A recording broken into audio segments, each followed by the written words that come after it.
ఉమ్మడి ఖమ్మం జిల్లాలో రోజురోజుకి చలి తీవ్రత పెరుగుతుంది. దీనికి తోడు పల్లెలు, పట్టణాల్లో మంచు దుప్పటి కప్పేస్తుంది. మంగళవారం ఉదయం 8 గంటల వరకు కూడా మంచు కప్పి ఉండడంతో జనం బయటకు రావడానికి ఇబ్బందులు పడ్డారు. వాహనదారులు కూడా 8 గంటల వరకు కూడా లైట్లు వేసుకుని ప్రయాణాలు సాగిస్తున్నారు. ఖమ్మం, నెలకొండపల్లి, మధిర, వైరా, మనుగూరు, పాల్వంచ, కొత్తగూడెం ఏజెన్సీ ప్రాంతాల్లో దట్టమైన పొగమంచు అలుముకుంది.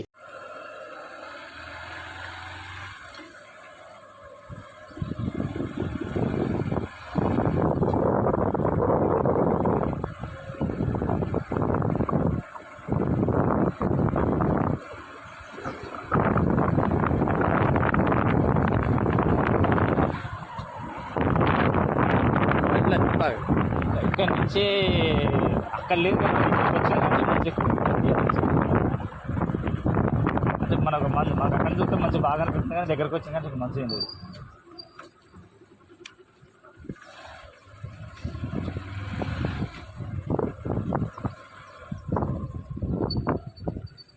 ఇంత 30 సెకండ్లు దాటినా